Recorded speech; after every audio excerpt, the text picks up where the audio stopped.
We're going to start our meeting. We're exactly at quorum. I just want to remind anybody, if you move out of your seats toward a door, I will be tackling you. All right, so I want to welcome everybody to our Reentry Network meeting for January 26th. And I'm going to ask if the clerk can begin with roll call. All right. So I'll go ahead and call the roll. Chairperson Chavez. Here. Thank you. Member Johnson. Here. Thank you. Okay, and so for seat number 3, that's currently vacant. Seat number 4, Member McGowan is absent.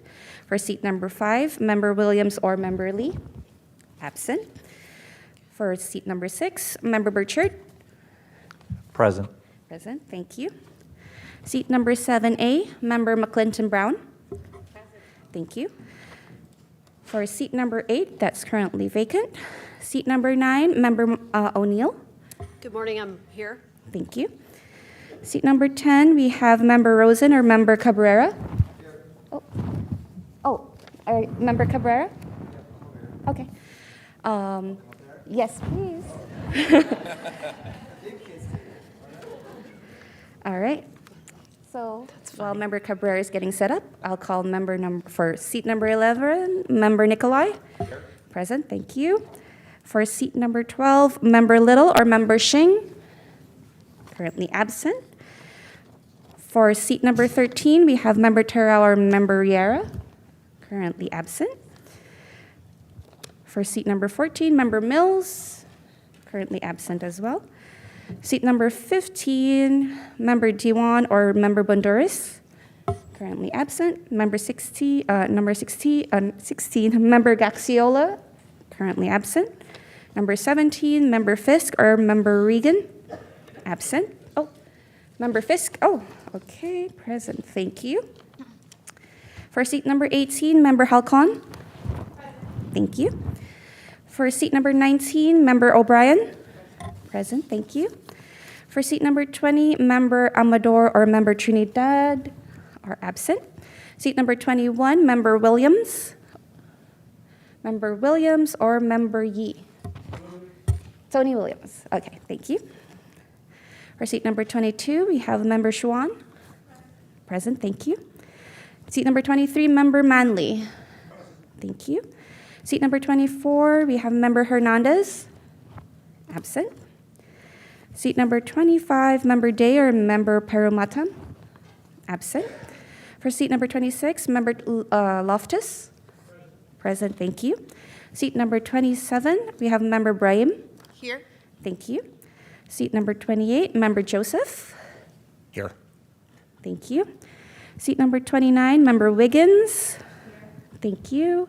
Seat number 30, Member Miranda is absent. Seat number 31, Member Kendrick. Seat number 32, Member Ellenberg. I'm here. Thank you. And lastly, we have seat number 33, which is Member Temoen. Present, thank you. And that you do have a quorum. Thank you very much. We're now going to move to public comment. This is an opportunity to speak on an item before the agenda, before this committee that is not on the agenda. But within our purview. So I currently do not have any requests to speak. Thank you. We're going to close the public comment, and we're going to move to the consent calendar. And actually, we don't have any items on consent. Let me see, just to make sure. On item 8, well, actually, we don't need to do that. Okay, so we're going to go then to item 4. Could I ask that we hear 4 and 5 together? Oh, excellent. Yeah, no problem. We're going to hear items 4 and 5 concurrently, and what I'm going to do then is ask for both presentations, and then we're going to go to public comment, and then we're going to go to the board. If there's something that you need clarified during the discussions, just raise your hand, but otherwise it would be better if we could let them both present and then hear their, and then go into discussion. And I'm presuming, Supervisor, do you just want to say a moment about why you would like them to be heard together? Because they're both on the topic of AB 109 and directly related. Great, thank you. Do we have enough room for everybody? We're trying. All right, welcome, and if you could introduce yourselves, would be great. Hello, Greg Ituria, County Budget Director. Mercedes, I think you need to make sure your mic's on. Mercedes Garcia, Supervising Budget Analyst. Good morning, Javier Aguirre, Director, Office of Diversion and Reentry Services. Chad Martins, Assistant Director, Office of Diversion and Reentry Services. So we'll go ahead and start with item 4. So in the fall of 2022, Reentry Network Governance requested a process map on how clients are served, by whom, and who is responsible for each point on the continuum of care for the clients to learn about these connection points for services. Our approach was to start through the lens of the Reentry Resource Center as an entry point. The first report was back in December 14 of 2022, explaining how clients are connected to county staff to engage, triage, and help prioritize their needs. Our continuum of care will meet the individual's immediate stabilization needs, connecting them to medical and health services, referrals to community-based organizations for social and economic supports, and ongoing case management. Our second report was in August 16 of 2023, describing how key system partners support in-custody individual immediate needs, healthcare needs, and socioeconomic needs through the lens of custody health, pretrial services, and the Office of the Sheriff's staff. Today's report details the services provided to our clients leveraging our community-based partners that receive AB 109 funds to serve our clients entering at key points, whether they're at the Reentry Resource Center, the faith-based centers, and in custody. Our hope is that our next report will be through the lens of clients accessing the services in our courts, the collaborative courts. We hope that these reports will lay the foundation to provide a complete process map of key sequential intercepts. So with that, I'll have Chad walk through this report. Good morning, supervisors, Reentry Network members. It's always a privilege to come and update you on our AB 109 funded contracts and the amazing work that our community partners do. We currently have 19 AB 109 funded contracts through DRS, or Diversion and Reentry Services, and then the other programs that are funded by our partners. For our DRS contracts, we've broken them down into some categories for you. And the first category is service navigation.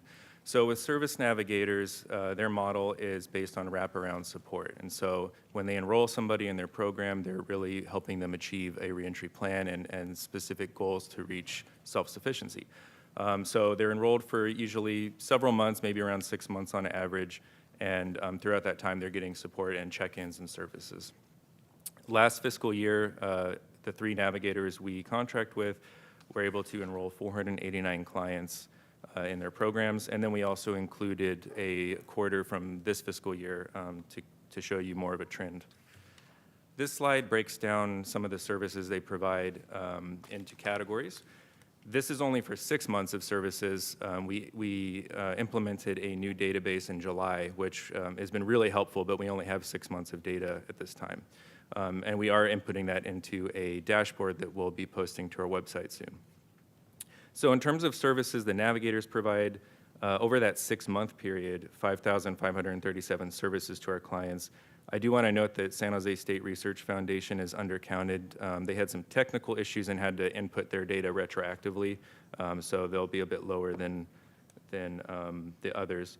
And then in terms of types of services, you can see there's a lot of engagement happening, phone calls and check-ins and visits.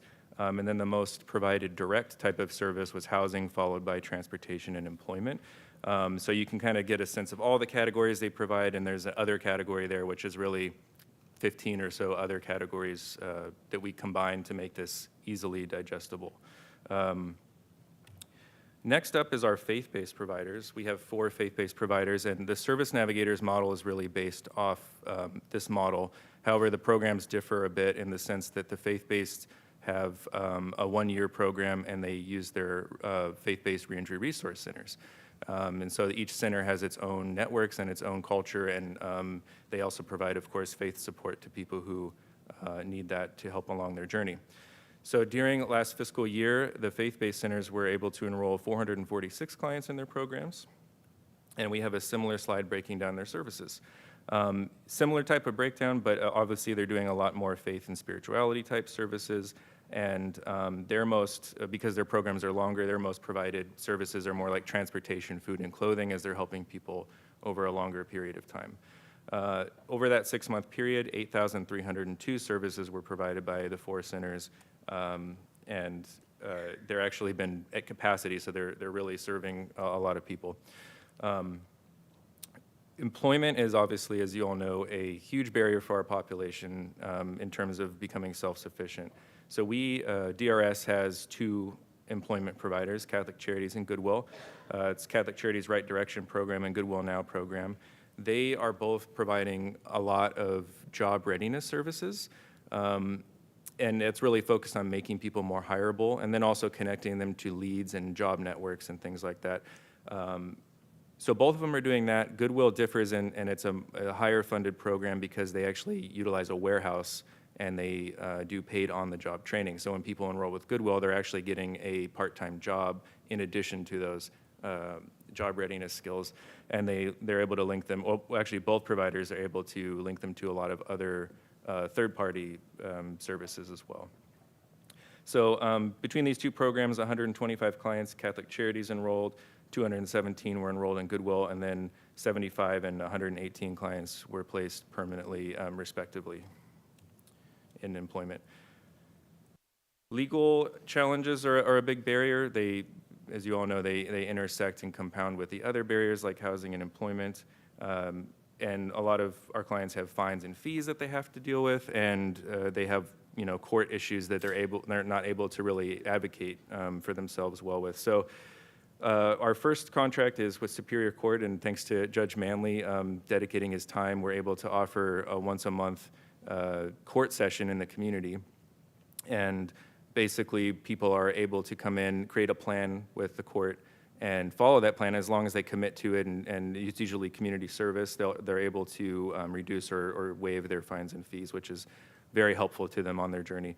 Pro bono is a higher funded contract because, for lack of a better term, we have them on retainer for our clients. So anybody coming into our network, we can refer them. If they have any type of civil need and legal services, they can get free advice and even representation if that's needed. So Pro bono was actually able to help over 500 clients with just general legal advice, and then out of those 514 clients, they were able to give full representation to 388 clients. And what's cool about this is once they're a pro bono client, they're a pro bono client for life, basically. We have 3 behavioral or life skills programs, so these are really focused in custody.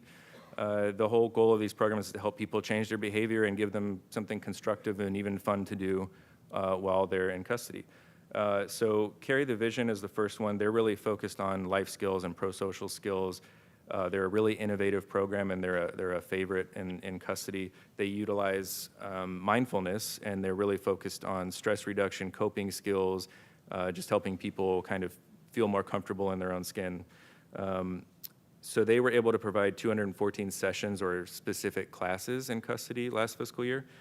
Health Rate 360 is a more clinical approach to behavioral change. They train clinicians on evidence-based modules, such as seeking safety, and a lot of that is geared towards substance use behavior change. So they were able to provide 640 sessions or classes of their psychosocial/CBT type classes in custody. And then they also work with pretrial on an intro class that can be used in lieu of more punitive interventions. Red Ladder Theater Company is our newer behavioral program, and they're another really cool, innovative program. They use improvisational theater to help people become more pro-social, to help them find agency and just feel more comfortable. And through this theater, they're able to help people change their behavior and learn to be part of a network and all those amazing things. So since the agreement began in October 2022, the slide says 2023, but it's in October 2022, they were able to serve 141 clients throughout these cohorts. They have these cohort models, and then each cohort culminates in a performance. So they were able to do 7 performances, 141 people in custody and then 38 people in the community. Okay, and then we have our education. Obviously, education is very important as well and leads to better employment and better outcomes for our clients. So we really focus on the diploma aspect. We have a high school diploma program with Office of Education, and that program uses a really experienced instructor who's got a background in alternative education. So he's able to help people identify quick paths to get their credits and get their diploma. Part of that contract is also a family justice coordinator who works on education planning with adults in custody and their families, and then also transitional age youth. So that's really just helping people understand what education resources are available and helping them create a plan and implementing that plan. And then we have our really popular and long-running program with San Jose Evergreen Community College, specifically San Jose City. That's the Peer Mentor Program. This program is basically the participants get a free academic year of drug and alcohol studies through that program. And at the end of that, they're able to get a certificate that basically says they're now certified to be a peer mentor. That helps them get a lot of entry-level jobs. What's really cool about this too is after they complete that first year, they only have to take, I think, 1 or 2 classes in the community to be able to test for their license to be a counselor, so a drug and alcohol counselor. So we've seen a lot of really amazing people come through that program. We've hired many of them ourselves, and we've seen just our community partners hire them, and we've seen a lot of people gain promising careers through this program. So it's been great to see. And then finally, we have our newer programs. The first 2 on this list are our entrepreneurial programs. So ESO Ventures is working with individuals. If they have a business plan, they'll help them finalize it, implement it, and in many instances fund it. They've only done 1 cohort so far, which just finished in November, but that cohort was able to launch 5 new businesses with more coming, hopefully, and they're now working on their next cohort. RedF is similar, but they're working with CBOs to create social enterprises. So still businesses, but businesses that work on investing their profits back into their employees and their causes. So RedF's goal is to work with 2 or 3 CBOs to do hands-on development in social enterprises. And then for other CBOs who are interested but maybe not quite as ready as the 2 or 3 they select, they'll do a series of webinars and toolkits and workshops to help them create a plan for doing that at a later time, for creating their social enterprise. And then finally, we have our newer shuttle program with Douglas Parking called Service Link Shuttle. We wanted to keep the name simple so that people knew what it was. This shuttle is ADA compliant or wheelchair compliant van that has clothing and snacks on board and camps outside at Elmwood. So anybody who's released can go walk over to the shuttle and ask for a ride. And then after the morning releases are over, the shuttle is on call. So it'll stay at Elmwood, but it'll also respond to calls from any of our providers and take clients to any commercial or government building, as long as it's not something like a liquor store or something like that. But basically, it will take clients anywhere else. So far, this shuttle has provided close to 400, well, it's actually, by now, it's probably provided over 400 rides, but it's word of mouth is spreading, and we're seeing this being utilized more and more, so we're excited about that. That concludes our DRS contracts. We do have a couple slides from behavioral health, I think. So behavioral health staff is here to present, but this is just the funding, the contracted services that are funded by AB 109 for mental health and substance use treatment services. And also in the legislative packet, you have information about probations, intimate partner violence, domestic violence services, and other services funded by AB 109.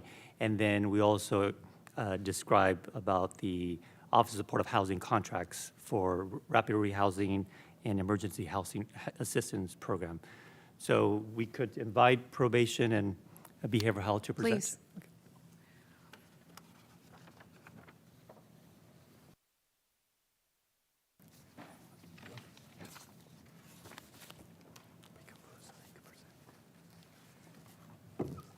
And you can feel free to come up to the podium too, whatever is easier.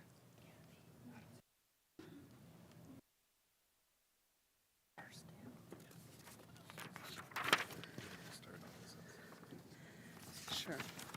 Welcome. Hello, Tammy Ramsey, Behavioral Health. I'm going to present on the set slide first. So this is a list of all of our outpatient, intensive outpatient, residential, and recovery residents that receive AB 109 funding. You'll see the funding amounts on there, how many unduplicated clients they served throughout the year, as well as for the treatment providers, their successful discharges. And then the last is the metrics we use about how many clients stayed over 30 days.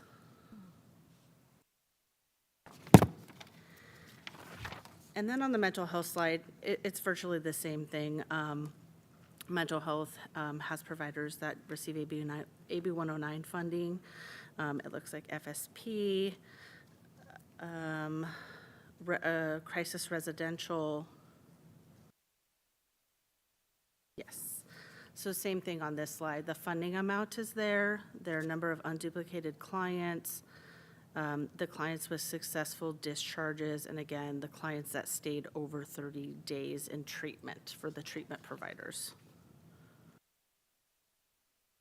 Do you want me to? Great, thank you.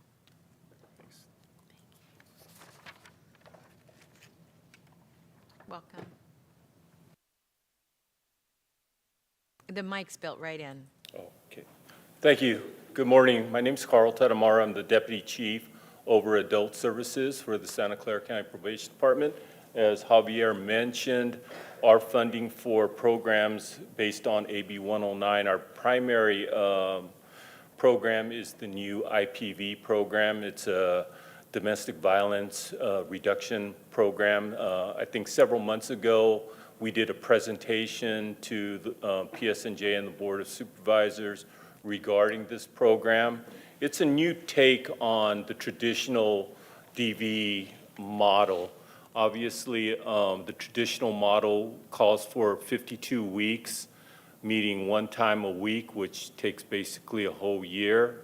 The IPV is based on a curriculum that was developed by an organization by the acronym UCCI. It's the University of Cincinnati Crime Institute. I think that's the acronym that we've been using. And it's a little bit different than the traditional model. It is 52-week session, but they meet twice a week.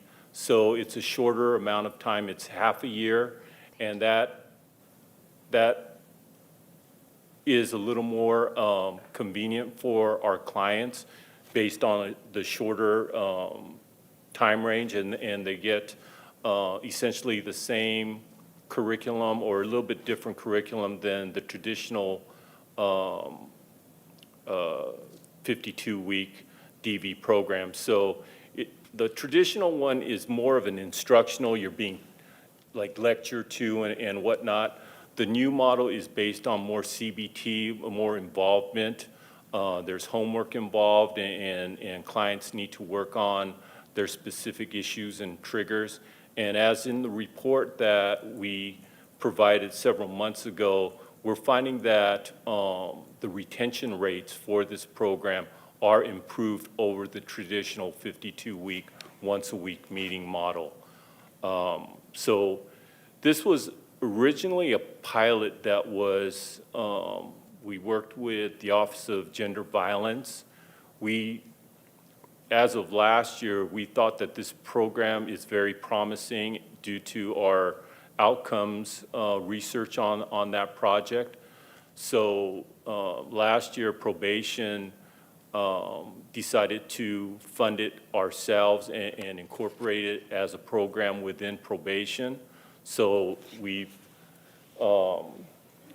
worked with Javier and his staff to get it funded through AB 109 so that we can provide these services to our clients who have been placed on probation for DV-related offenses. And then we've also have,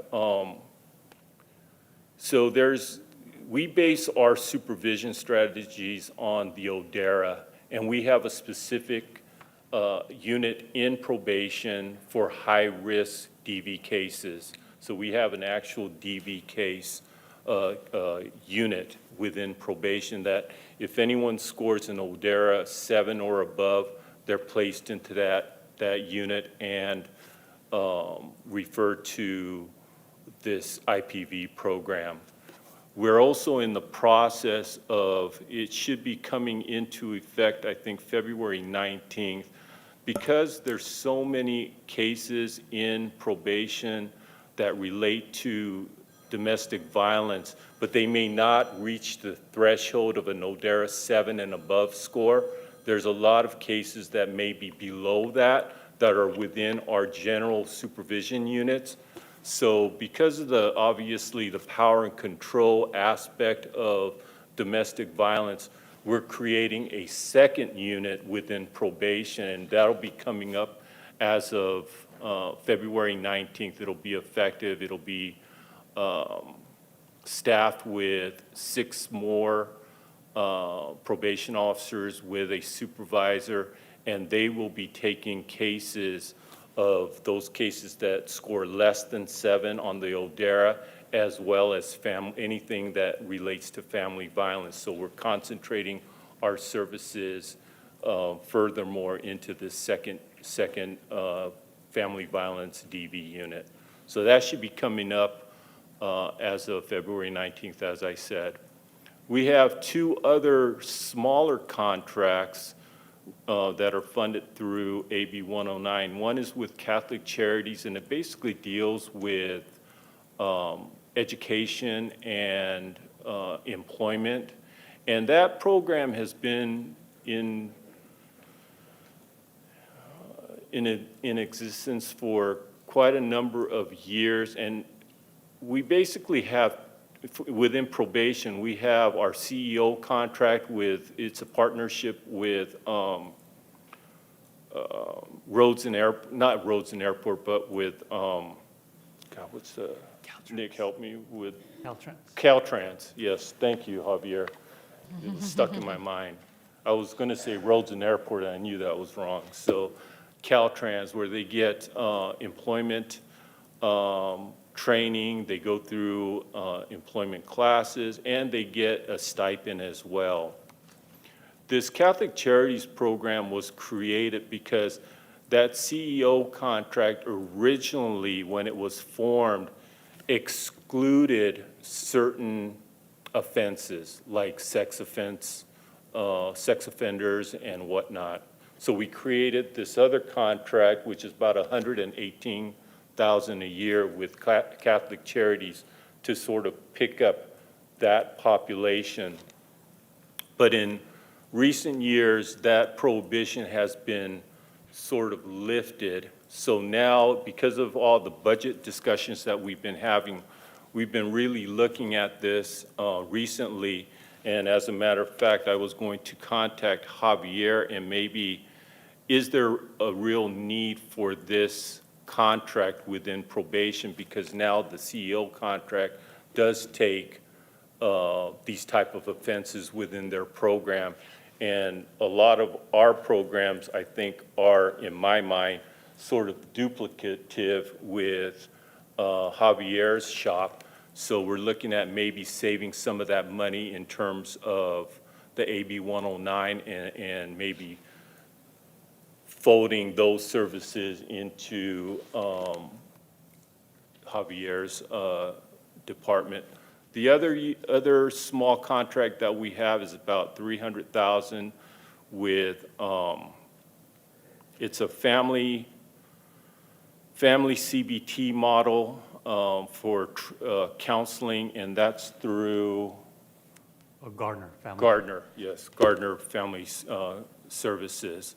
So we're sort of also looking into maybe looking at its effectiveness, because I think we only get about 40 client referrals at any one time, and we may be able to fold that into some services through behavioral health. So we're looking at maybe consolidating those services, since they're small contracts, but it's sort of duplicative services. So we're looking at maybe where do these people sort of are better served instead of through a probation contract, maybe going to the actual sources in terms of reentry and behavioral health. So that's my report. Any questions? What we're going to do, thank you. What we're going to do is hear the next report just on finances, and then we'll ask everybody here. So write your questions down. Great, thank you. Thank you. We're going to move to item 5, and then hear from our, I think, Greg, this is you. It is, thank you. Greg Ituria, County Budget Director. We also have a presentation, thank you. I'd like to start with the indulgence of the committee with some information. I know our supervisors already know, but for those that may not have a long history of state county financial arrangements. Beginning back in 1991, the state began realigning a good number of responsibilities from the state to counties. In 1991, that realignment was with mental health services, public health services, and social services. And along with that came what we call realignment funding, very flexible funding so that the counties can carry out those former state responsibilities. And it's flexible in large part because the needs of some parts of the state, such as a small county like Alpine County with 3,000 or 4,000 population, is very different than large urbanized counties such as Santa Clara and Los Angeles. And then again in 2011, there was another major realignment of public safety responsibilities. Often we refer to the realignment funding with that as AB 109 because of the sponsoring legislation for the funding and the shifting of those responsibilities. And that's what much of, I imagine, that this network has discussed, the realignment of parole responsibilities from state parole to the county probation and the custodial responsibilities from the state correctional system to local public safety systems. The realignment funding is, again, flexible because the needs of a small rural mountain county is very different than a valley county, then very different from, urbanized counties such as ourselves that have the means to do more progressive, evidence-based preventive and intervention resources and can help lead the way for the rest of the state. I just mentioned that because I know other counties follow our county and the innovation here, and it's large part because of the policy and strategic decisions made from our board, and I suspect with a lot of input from this network.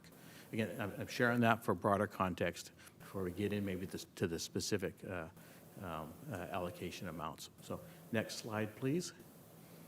Again, for context, for the current fiscal year, we're estimating approximately $76 million in revenue. It's an estimate. We're partway through the fiscal year. But this is the approximate amount we anticipate and we're planning to receive this fiscal year. And there are fund balances from revenues received in past years that weren't spent in past years, including the other very flexible local innovation sub-account, and then also the one that is used to fund a lot of the services that we described here, the community corrections account. At the beginning of the year had a balance of $27 million. And that is growing, and in part because of the number of vacancies. So I'd like to spend a moment speaking of that, because I think it's important context. We have a planned spending for our AB 109 allocations, and we'll go into some details here in a minute. But each year, there are some vacancies or maybe underspending on some contracts that leads to savings that we track separately, and we're able to go and keep track of that for the fund balance and then bring in recommendations for one-time appropriations of those each year through the budget cycle to carry out the policy directives and goals of the board. And next slide, please. Thank you. So to, again, provide some context for the expense allocations. I think these are some good examples of the types of incrementally new each year types of investments that are innovative and relying on much of the input from this group, I suspect, and certainly from evidence-based work. Increased investment in the Office of Reentry services and diversion at our reentry resource center here and also in South County. The contracted services that were described in our last presentation, certainly, as well as innovative investments in basic income pilot program with this population, reentry rapid housing and emergency assistance as an innovative use, improving the facilities, as well as funding growth in pretrial and remote monitoring to reduce the amount of population that's incarcerated, and increasing peer support and expanding infection control in the jails to provide better support to those clients that are incarcerated, anticipating better outcomes in the long run. Next slide, please. And then for a higher sense of allocations, approximately 74 million, 75 million in kind of ongoing related allocations. This is mostly staff, some contracts, services, things of that nature. And then using some of that fund balance, approximately $10 million of that fund balance for one-time allocations. And again, for a sense of magnitude, the funding is for 14 different departments. You know, that's one of the reasons why that requires a lot of coordination by the board, because it is, you know, in our county, very progressive, system-wide investment, not focused just in one particular area. And it does provide funding for a significant investment of 285 employees to help carry out much of that good work. And if I could do a little plug for the county recommended budget, which is online, there are several pages of very detailed allocations by departments, by positions, and a lot of context regarding the board strategy and how the allocations carries out board strategy. And this is in each year of the recommended budget. So if anyone wants to get a deeper history than what I've shared already, there's a lot of material out there through the county website. Next slide, please. The overall funding strategy in this county from the beginning has been a heavy investment in reentry interventions. It is a holistic approach, as I think everyone here knows. And then this is a little bit of dated allocations we picked up from a couple of years ago, but to give a sense, you know, a little over half of the allocations a couple of years ago anyways was to public agencies and a little under half to non-public agencies. If that helps give a sense of proportion for how these are used. And each year we get updates from the state, usually about this time of year, and their forecast for next fiscal year. And then we use that information to help build a recommended budget for board consideration in May. Next slide, please. So at this point, if there are any questions, we have a number of us here available to answer any questions. And thank you. Thank you. What I'm gonna do is I'm gonna go to public comment first to see if there are any in the boardroom and online, and then we'll go to comments and questions from my colleagues. So for item number 5, we currently have no requests. This will be to for speak. 4 and 5. Oh, We're hearing 4 them and 5. together. Yeah. Okay. So for 4, I believe we just have the one card. Just, oh, sorry. Correct. Thank Other you, than Chief. that, there are no other The requests. one you're looking at. All right, great. Wes, could you come forward? Welcome. That's hilarious.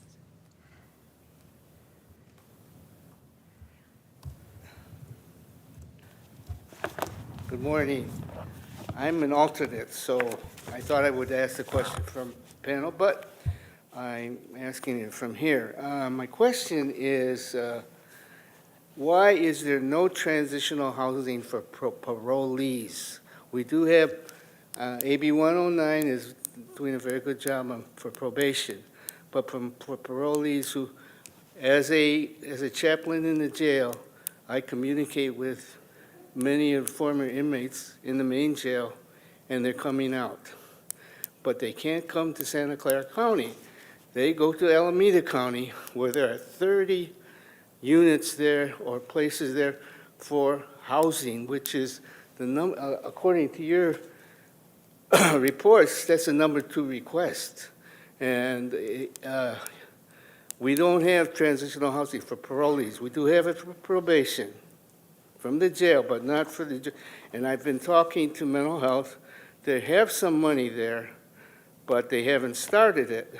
This is funded by the California Department of Rehab Corrections, and they have as much as $254 million in Alameda County. It's not AB 109, and it's not probation. And even after the transitional housing they get, which is temporary, they get 6 months free, rent to find a place. So, and they provide wraparound services. So why don't we have it in Santa Clara County? That's my question. And maybe there is, but it hasn't started yet. Thanks, Wes. Do we have any online comments? No further comments, Yeah, requests. I'm going to close the public comment period, and I'm going to go to my colleagues. I'll start by just letting the staff respond to this question, and I will say I'm going to ask staff to be brief. We have 2 more reports, and so it'd be to the point if you can. Absolutely, that's a great question. And yes, this county does receive funding through GO. So CDCR provides funding through a for-profit corporation, GO, that serves parolees, and they're based out of Campbell. And then they provide the housing, employment services, and then they also connect them to our centers. So perhaps what we could get is an off agenda to the committee and the alternates on how many housing units are available and how many people they're serving. Yes, we could do that. That'd be great. Okay, I'm going to look over here to Supervisor Ellenberg. Here, let me give you this. That's a weird. That's all right, we got All right. this. Judge Manley and I have become very good sharing partners on this committee. Let me stay with this issue for a moment of the CDCR providing funding to support housing in Campbell. I would like to really drill down on what the big picture of need is, whether we're looking at presumably transitional housing for some period of time, and what other funds we should be using to build this. I know that this is an issue, and so many people from leave incarceration and fall into homelessness. They're not immediately eligible for HUD vouchers, even assuming there would be a space available, because HUD doesn't consider being in jail as being homeless, which is a HUD problem. But we have, it looks like, very healthy reserves in the AB 109 fund and the other funds that that Wes mentioned. I think we should be seriously digging into how we build transitional housing of some amount of time, similar to the way we do transitional housing, for example, at the Willow Street Studios, that connects people to permanent housing if that's something they need. Some people may truly need it just on a transitional basis. So let me just kind of talk this through with Supervisor Chavez as well, because maybe this is something that we really lean into and see if we can have funds identified that would create transitional housing specifically for this population. But in the interim, I would like us to get an off-agenda report that details the amount of need, the number of people that are served by CDCR. What does that look like in terms of length of time, how many units, and what funding sources might be available if we want to build transitional housing dedicated to the reentry population. And what I would just add to that is that I think as part of mid-year budget, one of the questions that we should be answering is in areas where we have reserves, what are the options that make the most sense to use those reserves? And just to follow up on one very specific point, one of the things I get concerned about as it relates to the state is when they look locally and see that we're not spending down dollars, that they start to look at whether or not we don't need those dollars. And I think both here with housing, with rapid rehousing, and also with some of the behavioral health services, I am really concerned that that not drawing down those resources unless there's a more significant plan is of concern. And then the second question I would be interested in, it's on the same subject, is whether or not we can use the budget process from 2012, fiscal year 2012, to determine how much have we had in the ending fund balance for AB 109 in this bucket. And I realize there's some state money that I might not be aware of that would allow us to bond against for construction where construction was necessary, especially because these projects aren't, they're not massive. And so if there's some bonding capacity that we would get based on the way we've handled our resources in the past, that would also be important to understand, because I think it speaks to the point that Supervisor Ellenberg just raised. Go ahead. Thank you. And just want to make sure my request is specific and clear. Yeah, I think so, as far as that exploration. And then to Supervisor Chavez's point, too, I think that is going to be something we do plan on discussing is the strategic use of some of our one-time balances to help provide some bridging solutions to help deal with our overall structural budget deficit. And so we can have maybe a little more of a nutrition solution to adjusting to our overall, revenue streams and how they match up with our costs. So I think that I think your point fits right in with the conversation that we're hoping to have with the board. Thank you. And I have a couple other budget questions, but I'll wait. And where funds are fungible, that makes sense. But if AB 109 can only be spent on the reentry population, let's spend it on that population. The needs are high, and we don't need to hold on. I don't believe there's any minimum or maximum reserve balance that's required by AB 109 statute, correct? Correct. Okay. Let me just ask a few other things. But first, I should have started with my thank you, but I was too focused on Wes's question. So thank you to TSS for collaborating with Diversion and Reentry Services to implement this new database that's capturing service navigation data. And on the report, Javier and your team, thank you. Thank you for all of the charts and tables. It was just an easy to read, very clear and visually appealing report. Behavioral health provided a breakdown by contractor and program for how their AB 109 funds are used, and of course OBA broke down the fund allocation by department.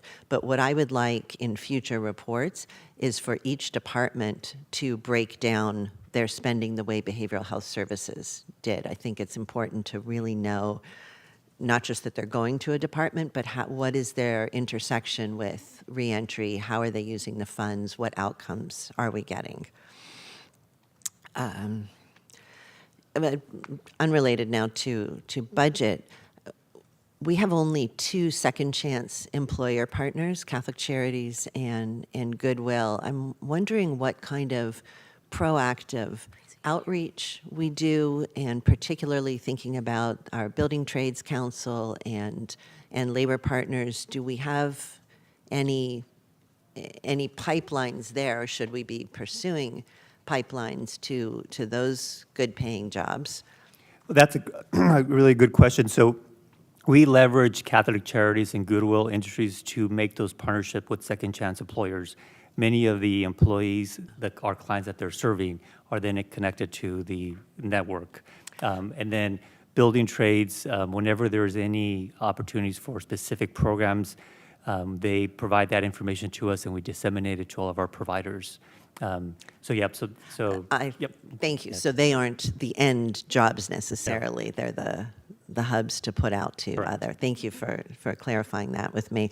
I also just want to circle back, and who's here from the county exec's office? Well, you have Casey, but I am just on my to-do list is actually to have a conversation with James and others about just who, because there's no one we can turn to and say, because we don't want to put you on the spot, Casey, but I don't mind doing that to James at all. But go ahead. Well, I will put James on the spot through you, Casey. We had sort of a false start with creating a culinary reentry program downstairs in the cafeteria, and I don't know how it was approached with our labor partners, but I understand that there was some pushback about the status or classification of potential reentry employees. But I want us to go back, not only because we desperately need this service at the county, and I understand that we have fewer people, blah, blah, blah. Nonetheless, this is something we should be providing to our employees, and I think the way to really get the most value is to look again about how we can create a culinary program on our own property for reentry clients. So you can please take that finger to I James. absolutely will. I'll take that back. And may I just on that point, colleagues, I'm raising this because I actually think that one of the challenges we have is that we have AB 109, we have DEBS, we have a lot of clients that, and we have a lot of our folks are in multiple systems that are all getting connected to employers and the like. One thing I think has been a blind spot for the county for a long time has been that we don't have a dedicated person whose job it is to work with the community colleges on behalf of the county. And we don't have a dedicated person who's working with the trades and other unusual suspects to build those bridges. And frankly, to have the job network leverage for us through a nonprofit, given the number of people that we're trying to serve, feels very backwards to me. Like we're taking a big tube and we're squeezing it, through something smaller to get to something bigger, and it feels a little counterproductive. And I know over the next couple of years, people are going to be like, no, let's not add another living soul to our 23,000 employees. But I just want to put a stake in the ground that I think we are missing incredible opportunities because we are not building those relationships directly with the county, specifically given that within our own institution, we have single human beings that are involved in all of these systems, and we're still pushing them out in many, many directions. So it would have been something I would have added on my wish list, but I just wanted to say that to all of you because I do think it's a problem to not have direct partnerships with the county in the long term. And these are, by the way, excellent contractors. Like the work they're doing is fabulous. It's not them. It's really how we handle those partnerships. Thank you so much. And just one final comment that's a little bit out of order because it's a budget issue. It would be helpful if historical data, when we get these reports, to go back a year or two as well so that we can see if there are trends developing or unusual spikes or dips. I would appreciate that.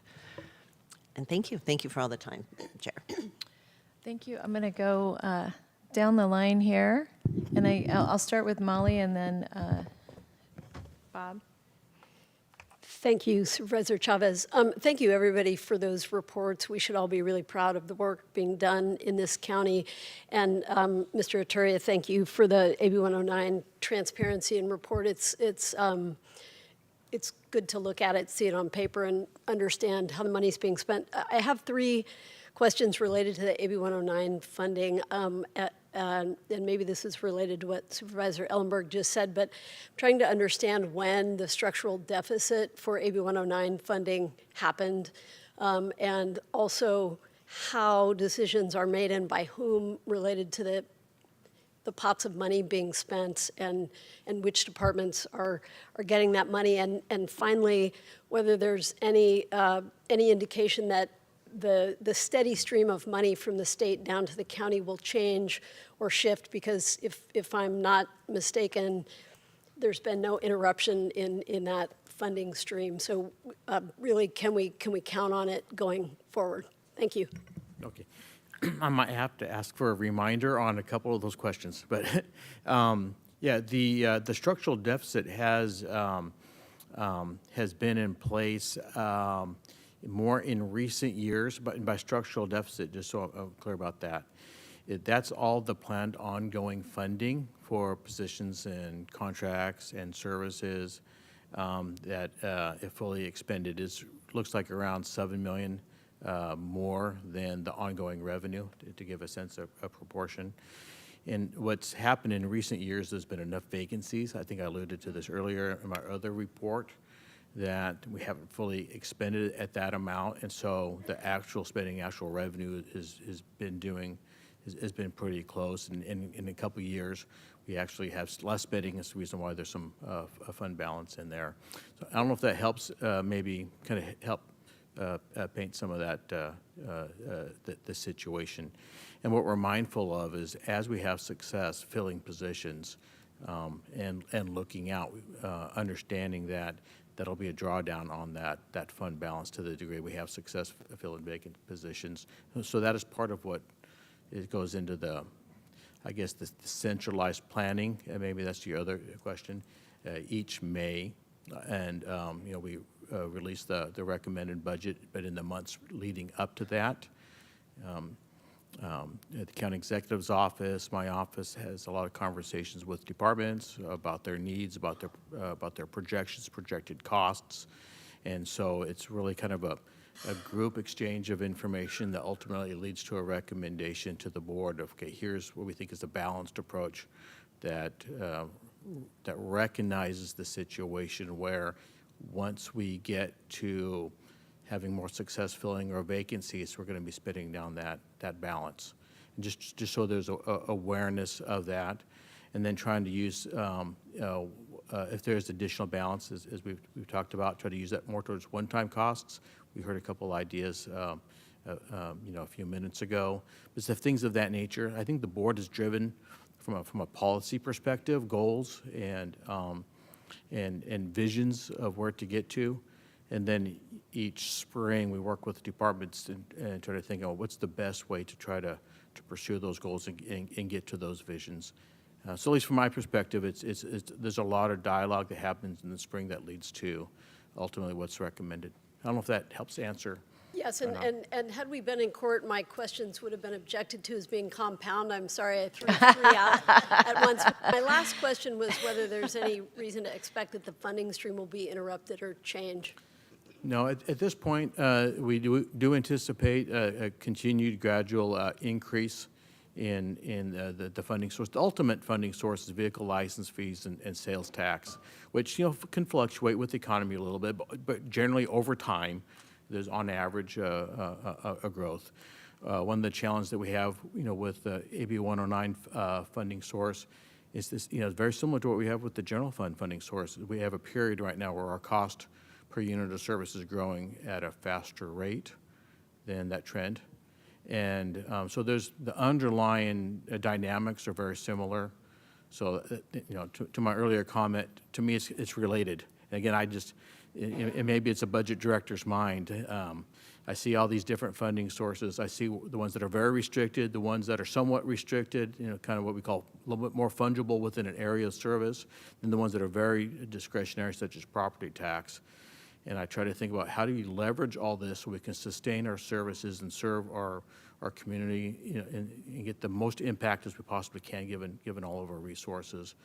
And so I don't know if that helps, but that's part of what we're trying to do is, how do we continue all these services and expand where it makes sense to expand, leveraging a wide variety of funding sources. This is one very key one. You can tell by the magnitude of it, $75, $76 million a year. That's a significant funding source that we want to maximize for the benefit of our community, improve as many lives as we can improve.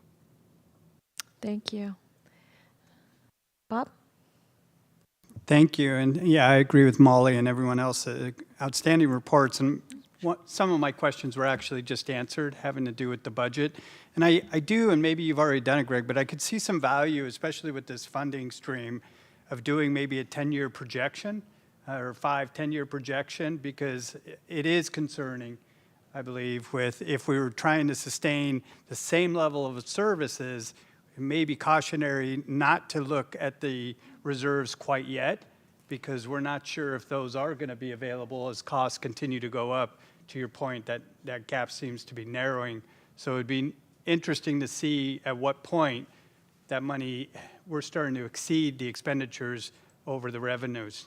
And yeah, go ahead. If I may, through the chair, we do that. We have a comprehensive 5-year forecast for all of our revenues and expenses, and this is one subset of it. So we do that internally for our multi-year planning. This is how we identify, when we have deficits, is it structural in nature or is it one-time in nature? We know a lot of this is structural in nature because we do that 5-year forecasting.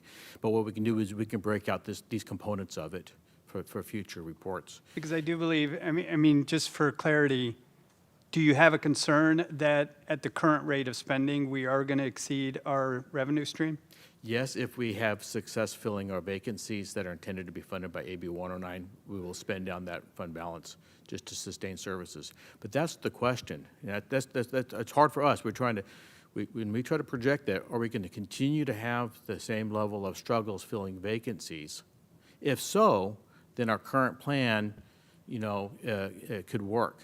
If we start filling those vacancies, then we're going to be spending that down, and then we're going to come back in a couple of years talking about, okay, AB 109 can't afford to pay for all this stuff anymore. What are the policy, priorities? Implications. Yeah. I mean, one thing that I would just add to this discussion is that the other question we have to ask ourselves is,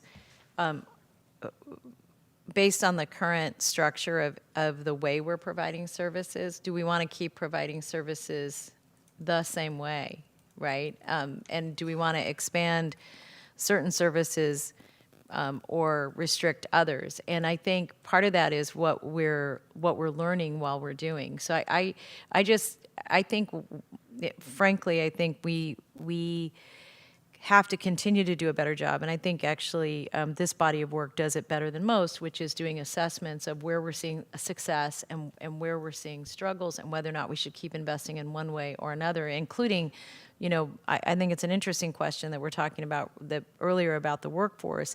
We have very good partners in those areas, and we have different program approaches that require us to invest in subsidies. May it make sense for us, while we're in a tight labor market, to invest much more money, take some of this one-time money, invest it into those subsidies so that we're able to get more people back to work, and again, test our theories around recidivism and work. So one thing, and then the other thing I'll just say is that I think one challenge all governments have is that we often we conflate ongoing savings with this belief that therefore we have one-time funding. And it's an argument that I will have with every budget director till I'm dead about how we are projecting over 5 and 10-year periods of time. But one thing I would encourage the committee to continue to do is really refine those areas that we're having success and look where we have flexibility with our partners to spend down that money, learn more about whether or not the services we're providing are effective, and then making decisions about the long term. Because I think it's a little...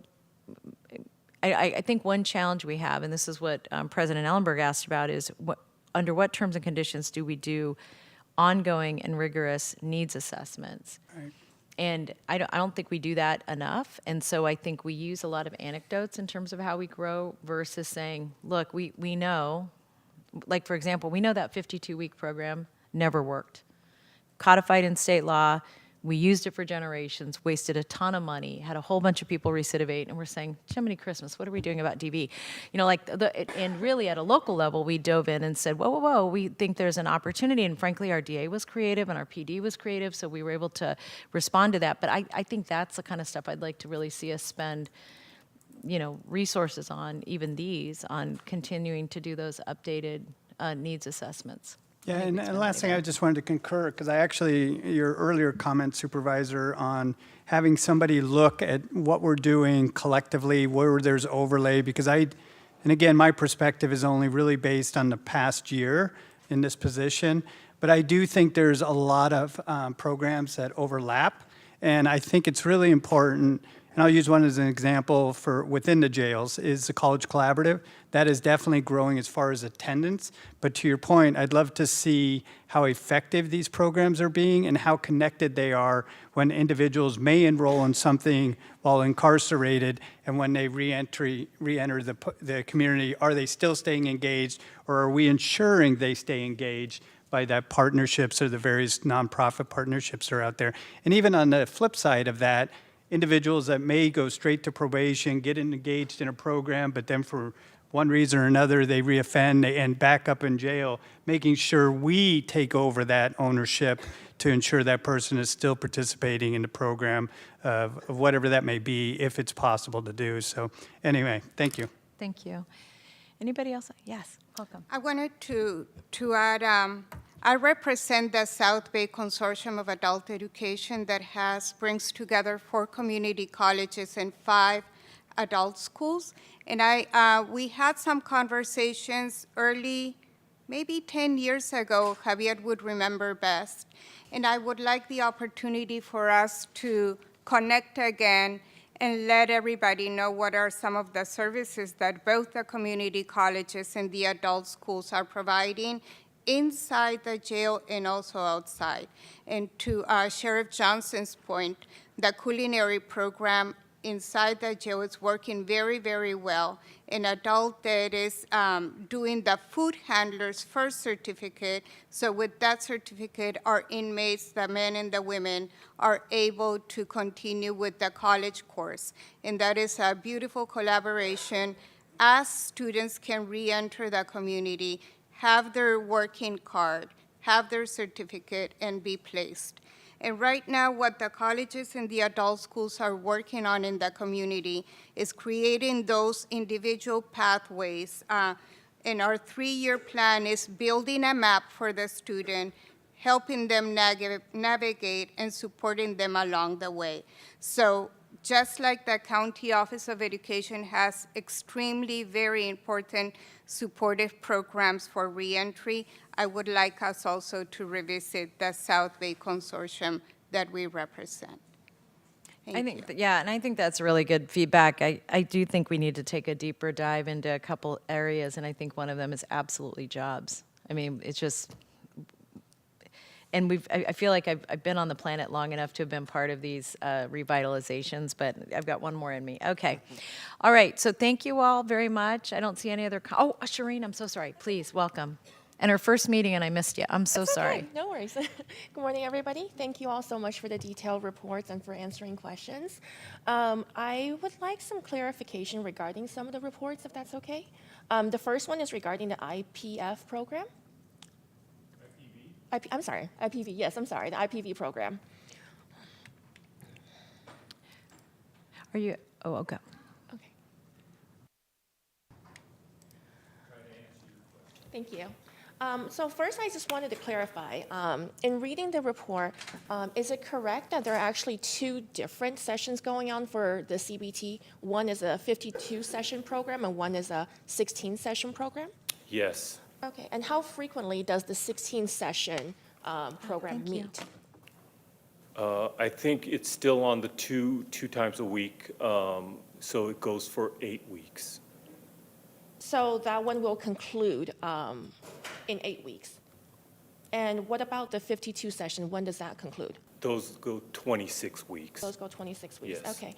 And that's based on the level of the ODERA. So we basically provide the 52 sessions for those offenders with an ODERA score of 7 and above.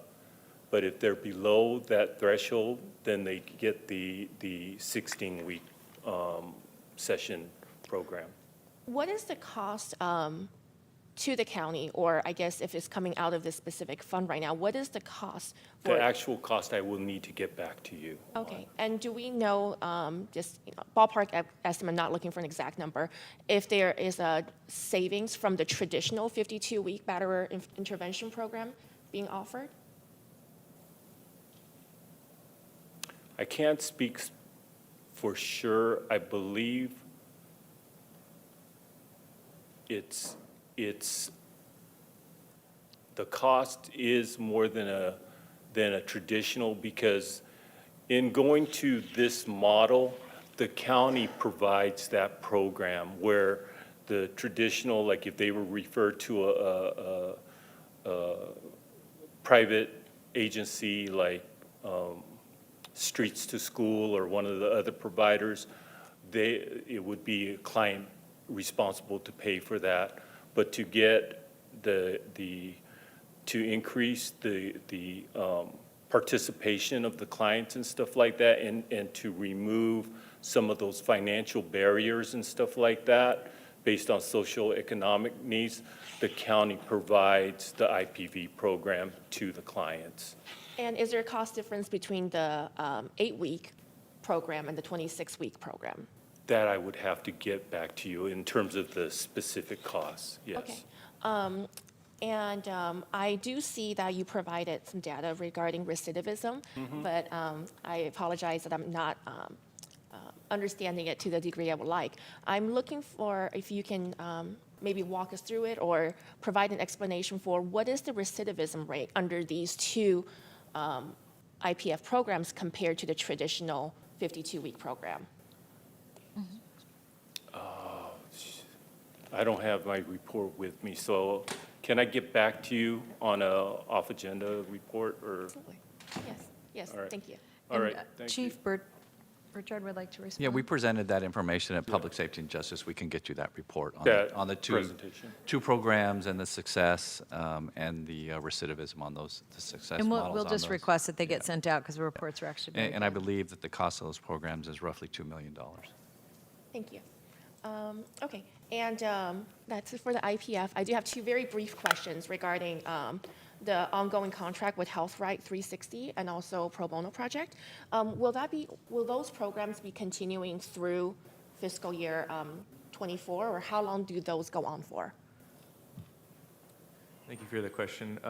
They're currently 5-year contracts, and we have secured beyond 5 years for our contracts. So we don't have a full plan for next fiscal year yet. We're still working with administration to look at which funding we'll have available and plan it all out. So we don't have a clear answer for you at this time. But it's scheduled to continue for at least the 5-year period, which is scheduled to end at what time? Correct. The 5-year period ends this June 30th, 2024. In 20 what? This year. 2024. Thank you. Yeah. And for the Health Right specifically, which is providing the CBT services, has there been any data collection regarding recidivism for individuals who complete the CBT training? No, we haven't done a specific causal type analysis on, who gets Health Right versus who recidivates. We have done a reentry-wide analysis, which the rates are very low, but we could potentially look into that. I think our challenge with that is establishing causal impact. So how do we know it's Health Right creating this specific impact? But that's something we could definitely look at and get some initial data for. Okay, wonderful. Thank you. That's my questions. Thank you for the questions. And Annette? just to update, roughly 69% complete the smaller portion, the new pilot program that we did, and roughly 50% completed the original 52-week program. So that 69% are completing the 8-week session? Correct, Not correct. And that doesn't include the 26-week session? No, that is the pilot program. It's not about the weeks, it's the completion of the program, whether it's 16 or 8. But both. That program is 69%. The original 52-week program was around roughly 50%. Thank you. And the question that I would at least bring here, if we're looking at recidivism data for specific IPV-related offenses, I would gear the recidivism toward those reoffenses, not a completely unrelated matter that maybe was nothing to do with the IPV, if we're looking to see if that worked for that particular program. Understood. Thank you. Yeah. And then Aaron, you will get the last word. You got okay? You're good? All right. All right. Thank you very much. And I know that was a lot of information. And if I could just ask Javier, if you could work with Jack to make sure we follow up on all the off-agenda information getting to the committee would be great. Absolutely, thank Do you. you want a motion to direct all of that? Oh, there you go, Susan, on top of it. All right. Go ahead. I'm going to move approval of receiving the report with the further direction for reports back and added information in future reports. Thank you. All right. Second by Judge Manley. And seconded by Judge Manley. Any discussion on the motion? All those in favor say aye. Aye. Any opposed? Any abstentions? That passes unanimously. Thank you. All right, we're going to go on to item 6, and then we'll go to item 7. So if we could have our folks from item 6 come forward.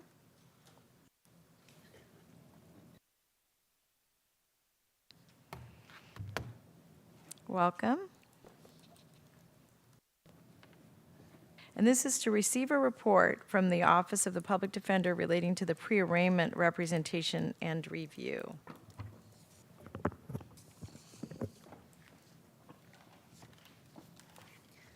Good morning. Welcome. I just have to share my PowerPoint.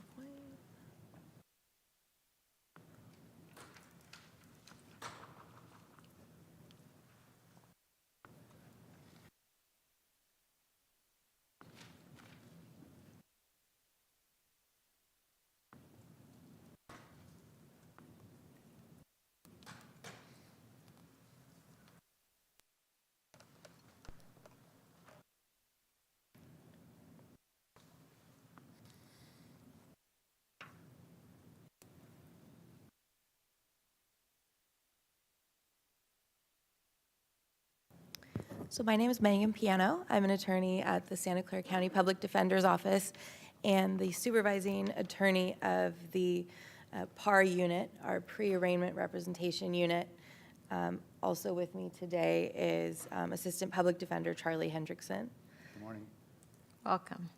And we always love an opportunity to present to this panel about the work that we are so proud of at our office. Just to remind everybody about our program, traditionally in the public defender sector, clients did not receive representation prior to their arraignment or their first court date. That is when the court appointed counsel, and that was the moment when legal representation began. However, if you were an individual with means, you could hire an attorney at the earliest time possible, from investigation to arrest. Our office, with incredible support from the board and Supervisor Chavez, collaborated with the district attorney's office in this county to create this program that provides representation at the earliest time possible. We begin our representation of clients either when they're out of custody by them contacting our office, and when they're in custody by using daily booking lists to see who was arrested in the past 24 hours. And we deploy our troops to the main jail and the Elmwood County Jail to begin interviews so that by the time the individual goes to their first court date, they have an understanding of not only what is being alleged against them, they have an understanding of the procedures and the decisions that they have to make, whether they're staying in custody or not. And their family members understand what is going on, which provides a lot of early trust in our client relationships, but also has significant statistical effects that we'll talk to you about in just a few minutes.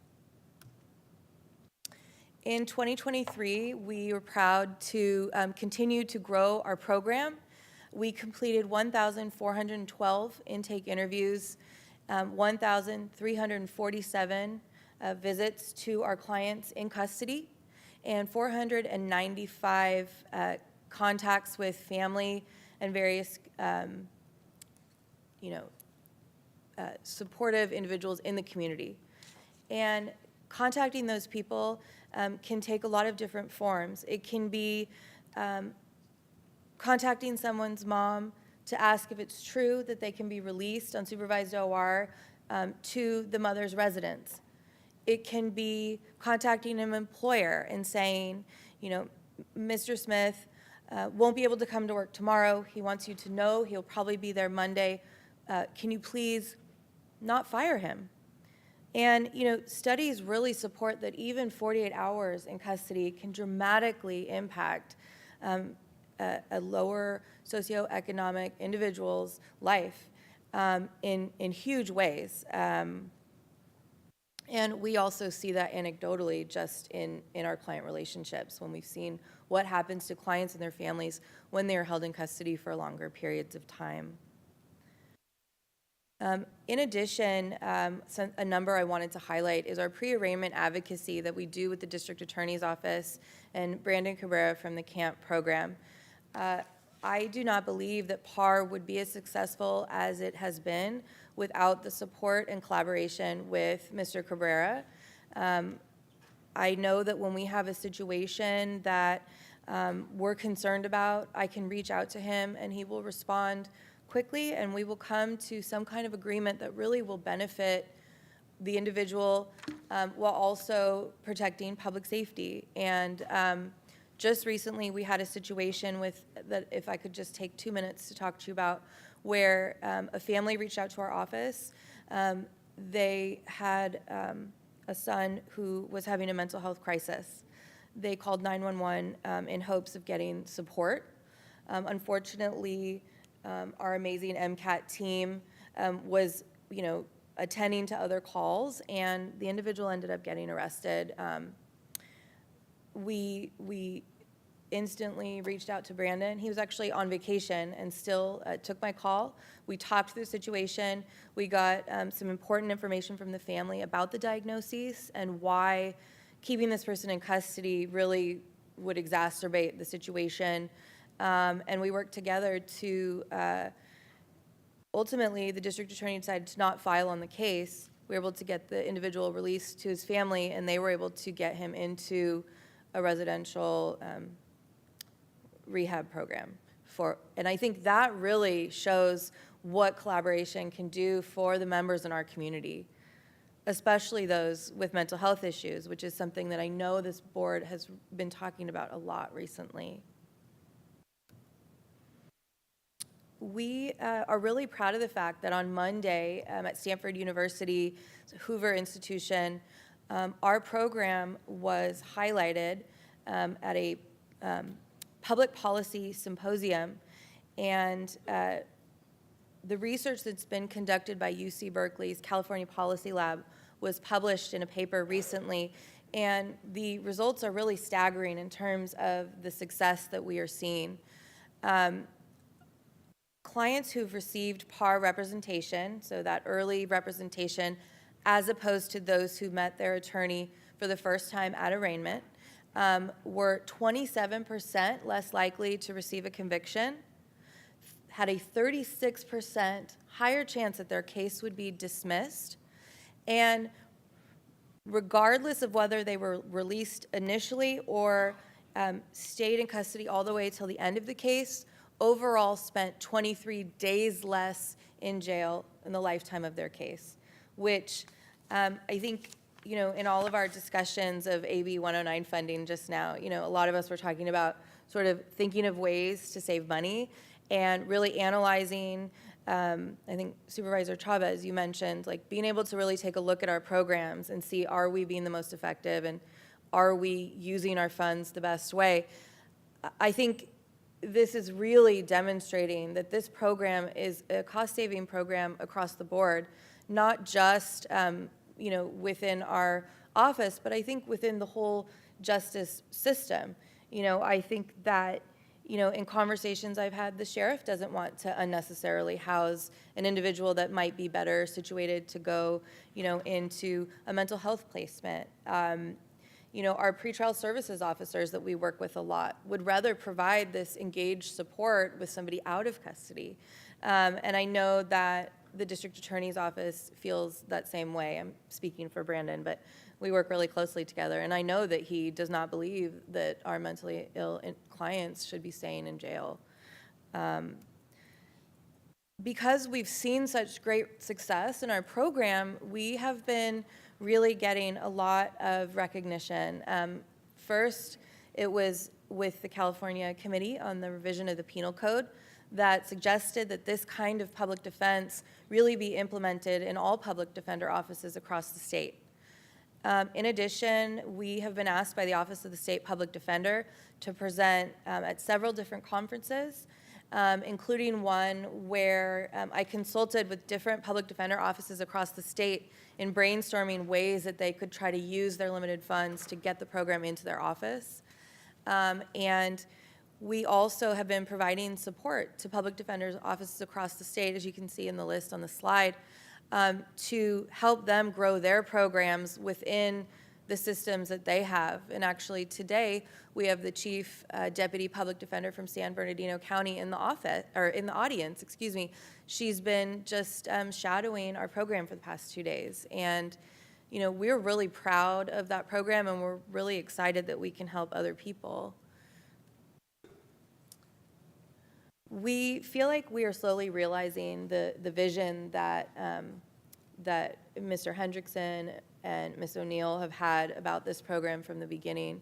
And as we've developed our program more, we've really seen a great need for PAR representation in a more extensive way for those members of our community who are struggling with mental health issues. And to that end, we are proud to be collaborating with many system partners who are sitting here today to present a joint proposal that will really focus on addressing our mental health clients' needs at the earliest point possible. You know, our county has an amazing mental health treatment court and collaborative court system. We can't really talk about it without giving a nod to Judge Manley, who's sitting up there. I mean, the work that they do in those courtrooms is, you know, really progressive and really making a huge difference. But the fact that our clients cannot truly benefit from the resources that those courtrooms provide until post-plea or post-resolution of their case helps us see that we do need something else. You know, as a former arraignment attorney for a year on this program in the courtroom every day, it became so clear to me that we needed more at an earlier stage for our mental health clients. And, you know, our goals with this program and this population will be the same as our goals with our pre-arraignment representation, which is to reduce our mental health clients' days in custody, to safely return them to the community, to get medication compliance and stabilization as early as possible, which will obviously also positively impact public safety. And, you know, we've had early discussions with behavioral health, custody health, pretrial services, the court, and Brandon and I are really excited about trying to make this program a reality. So I just want to say thank you to everybody for supporting our office and supporting this program. I would love for you to come and see it one day because the impacts really are beautiful and we're seeing such amazing results. So I'm glad to answer any questions. Thank you, Megan and Charlie, for your really good work. Let me first see if there are any comments from the public. I don't see any in the room. Are there any online? There are currently no requests to speak online. All right, so I'm going to close the public comment period. I'm going to look to my colleagues to see if there are any comments or questions. Shireen, I'll start with you. Good morning. Hi. So I have two questions. So first, are 100% of all criminal case defendants able to receive PAR services currently? Not at this time, no. What is the rough estimate of percentage? We tried to get hard numbers for you today, but we just didn't have enough time. But we estimate that right now, about 40% of new felony bookings are receiving PAR representation. Misdemeanors or no? Misdemeanors currently do not. Okay. Although we do sometimes do PAR representation for family violence cases where there's been outreach from a family member. Is the alternate defender's office, and I apologize if I'm not saying the name correctly, is it the alternate defender's office in Santa Clara County? Yes, we have the alternate defender's office and the independent defender's office. And they are currently not conducting PAR representation. However, we do have an ability sometimes when we see someone on the list that we know for sure is a conflict. We do have an ability to identify that, and obviously we can't interview them, but we can, you know, send a message along so that at the arraignment date, even, they don't have to wait for a conflict to be declared. They have their permanent counsel present at the arraignment and ready to talk to them, which even that can save several days. Okay, perfect. That's all my questions. Thank you. Anyone else? No? Susan, anything on this item? Sure. Thank you as well, Megan and Charlie and Brandon, for DA's participation in this program. The PAR program is objectively significantly effective at improving outcomes for people that don't have the resources to afford legal representation. And as we are coming up on the mid-year budget, I just want to make clear and on the record that I will fight for programs like PAR because it is entirely in line with county priorities, and I'm certain that pulling back the program is going to cost us more. Your report highlighted that people who receive PAR services spend 23 days in jail, 23 fewer days in jail than their counterparts. They have a reduced probability of conviction by about 75%. Of course, the work often results in clients preserving their employment and their housing, all of this instead of languishing in jail on the county's dime, on general fund dime, waiting for arraignment. So thank you for just making the case so well and strongly for how much this advantages our population. And to my colleague on the right's point, we need to expand it. It needs to be, we need to have broader eligibility, but we can't pull back. It will cost us more financially, and it will cost our residents more in terms of trauma and other collateral damage associated with spending time in jail. So thank you. Thank you. No other comments or questions? You know, the only thing I will just raise is that our Public Safety and Justice Committee, we are interested in understanding how we get to 100%, and I'm looking at our public defender. I think that's actually really very critical, and even though I know this will be a couple of years of, you know, sustaining or cutting back, I actually think that in certain areas we need to grow the programs. I think that's true here. I think that's true in behavioral health as well, and frankly, I think even the status quo would be going backwards in some of these areas. So I just want to make sure that we're getting that information before mid-year from your office.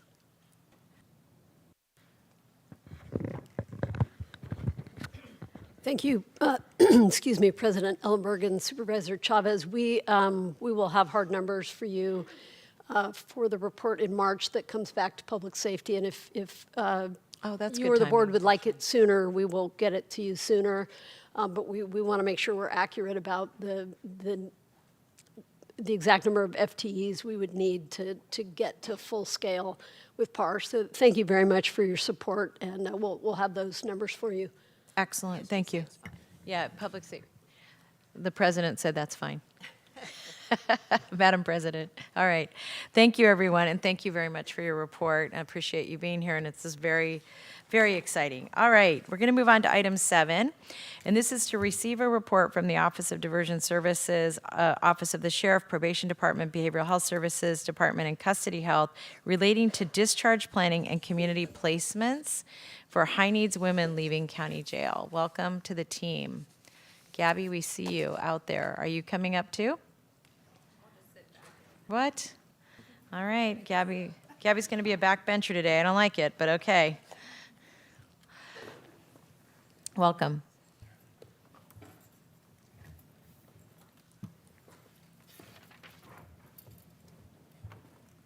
Welcome all. Good morning again, Reentry Network. This is a report on our efforts serving women in custody. I'm Chad Martins, with Assistant Director with Diversion and Reentry Services, and with me we have our colleagues from the Sheriff's Office and Behavioral Health, and then we have some colleagues from Custody Health to answer questions if any are needed. Today we have a verbal report for you, and then on our next report out we'll do a more in-depth analysis similar to how we reported to you in October.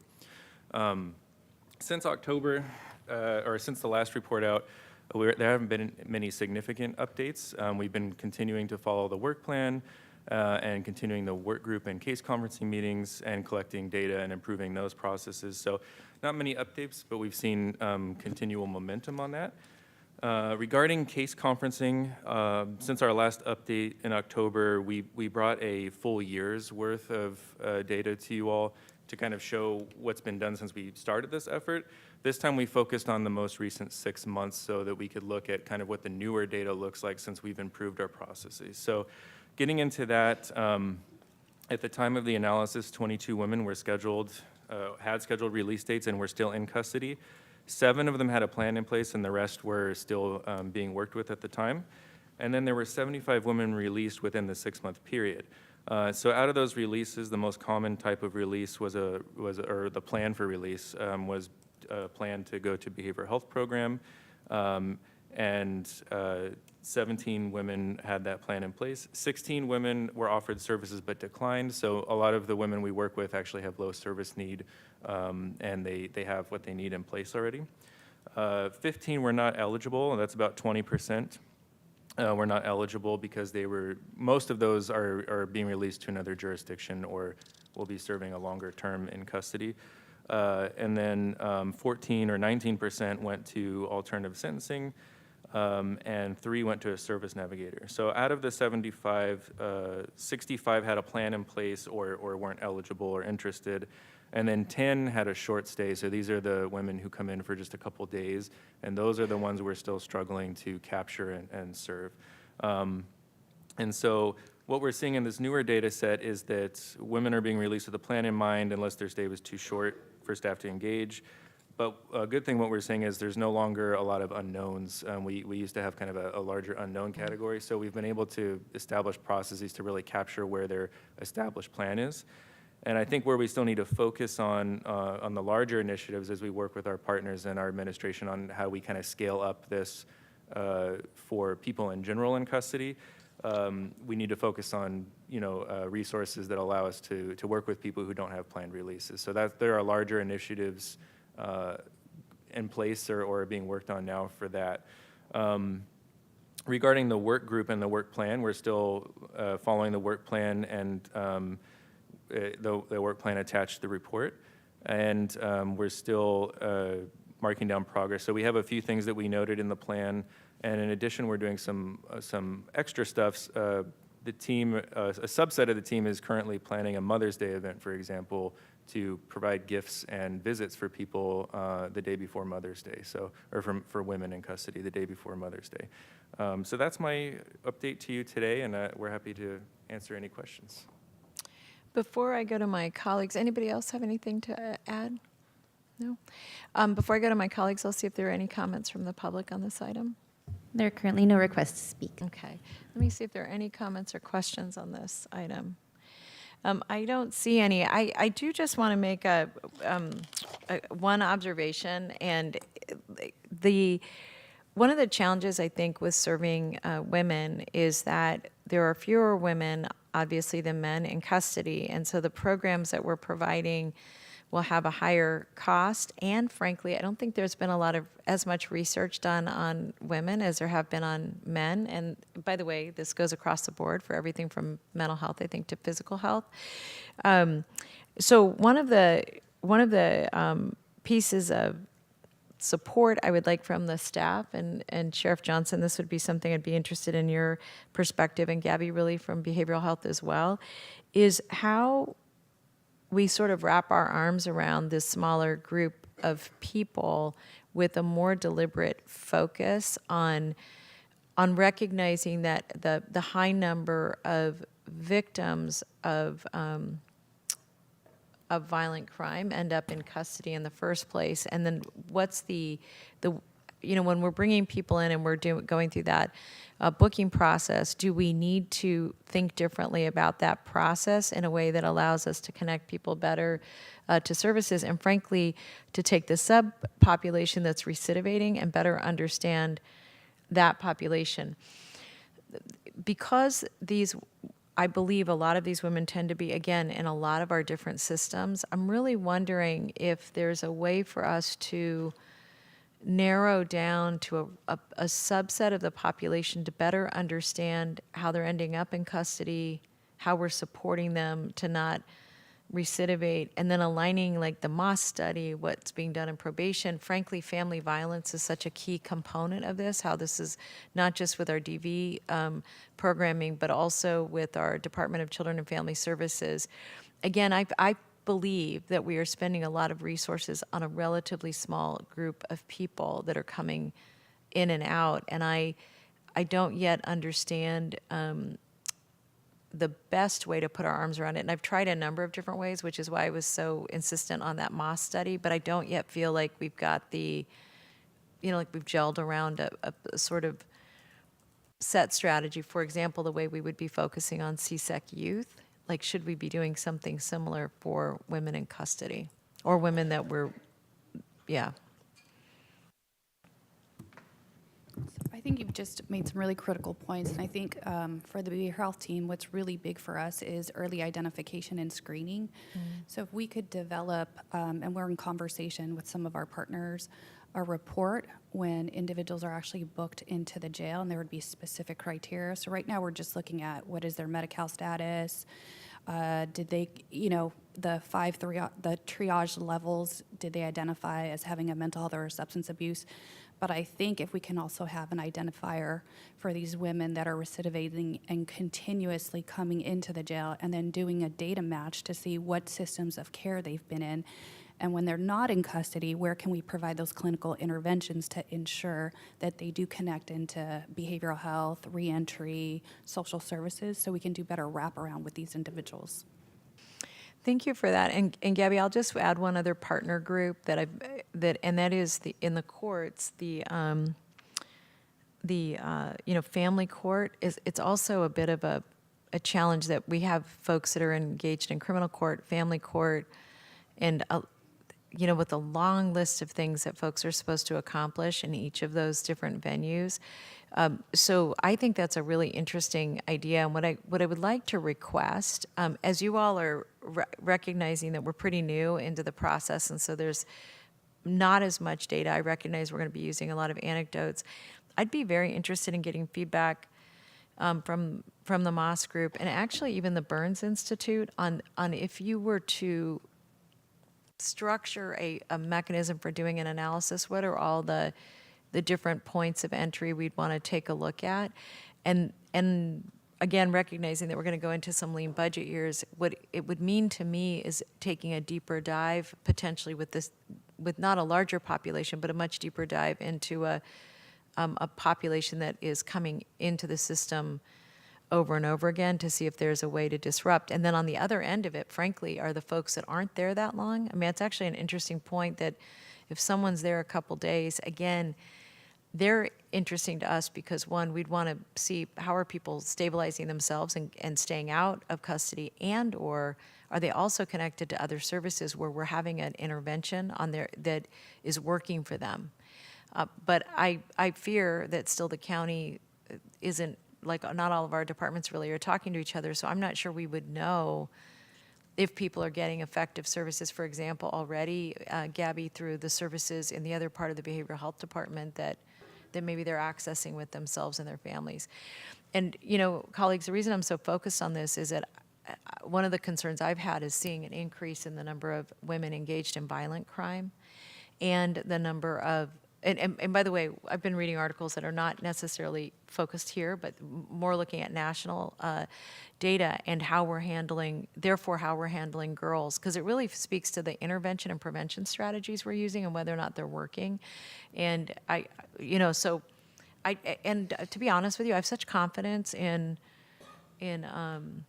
our teams here that I feel like if somebody's going to understand a way to really dig into and disrupt these cycles in a really thoughtful way, it's going to be you all. So no pressure. But I would really be interested in getting a report back, maybe in the fall, that just says, here's what we've been thinking about, here's who we've talked to. And again, I think the Burns Institute has done some really good work for you all, and some of our nonprofit partners that are helping us with these populations would be, I think, excellent to bring to the table, at least for a discussion. Thank you. Anything else on this item? Oh, Casey. If I just may add, just because of your conversation about how many of these women coming into custody and young women may have been previous victims of crime, there might be an opportunity to check and see if they have underutilized or maybe not even officially filed California victim compensation benefits, which would assist them in getting therapy, but also assist their immediate family members and any of their children that they may have, to be able to just add additional resources to the table that may be able to support them as they're both, moving out into the community and hopefully reestablishing their connections with their families. Yeah, that's actually an excellent point. And we can engage your department. I'm just wondering, what's the percentage of those women that are dealing with substance abuse issues? I know violence is a big deal, but so is substance abuse. Absolutely. I'm just wondering, are they getting the same kind of services that the men are getting? Or? Yeah, that's a great question. So a lot of our clients and community members in jail struggle with that. Gabby, you said? 71%. So we actually did a data matching last fiscal year, and we found that 71% of our clients simultaneously were in a mental health and a substance abuse program. And our department is moving more toward co-occurring treatment models. And at point of identification and screening, we're screening simultaneously for mental health and substance abuse disorders. And then for our release plans, 23% of the women had a release plan of behavioral health, and that doesn't include everybody, but it gives you a sense that at least a fifth of them are going to have that immediate need and be willing to engage. I think that's a key discussion topic too. Is we really have a challenge with, especially the people with the highest acuity, getting them to engage continually. So I think in a lot of cases, the resources are available, and we're just that gap between the plan and committing and completing the resources is what should be a big part of our strategy as we build this out a bit. Yeah, thank you for that. Any other comments or questions? So first of all, I'm very excited about this body of work, and I think, Gabby, your point about where behavioral health will go in the future it's really critical. In some ways, I feel like we're a little back to the future on the direction we're going in. I think the separation between mental health services and drug and alcohol services, and frankly, I think our underfunding of the drug and alcohol component is really coming to bite us. It's coming home to roost, and so President Ellenberg made a very eloquent point in her State of the County last night about how we will know we're in a county that is responsive when we can do services on demand, because I think any of us who know folks who've had drug or alcohol addictions or had them ourselves know that the ability to get into treatment in a just-in-time way is really one of the key components that's necessary to recovery. There's just kind of no two ways about it. And so I would also just say, again, that there would be a lot of value in understanding long-term, when you all come back, how to make, what we're learning about making those connections. And one thing I'll just say is I was speaking with someone this morning who said, we need more therapists, and they're just not going to fall out of trees. And so I think the point that you all raised about how we are doing a much more aggressive job at looking at peers and peer mentoring with the appropriate training is going to get us to scale much faster than being able to find X number more therapists. And I thought in particular in the previous presentation about not having MCAT be able to respond to, which is exactly the system we've designed so that people can get into services. The reason that's not growing isn't because we don't have resources for that program, it's because we can't get enough therapists. And we've gotten a lot of support from our police departments, and we just don't have enough therapists, ready to work swing shift and all the other crazy hours that are required, and frankly, the ones we do have are very inexperienced, and that's a big challenge to put them out in the field like that. So I hope we're thinking about sustainable models for growing programs that really are evidence-based. So as you think about that, that would be helpful. Well, excellent. Thank you. Thank you for the report. Thank you all for being here. I'm going to wrap that item up. There's no direction really, except we'll see you back in June. Our last item is to receive correspondence, and I am going to ask that we get a formal off-agenda response. It might have to be in confidential response, but I'd like to get that to the correspondence. And we are adjourned. Thank you, everybody.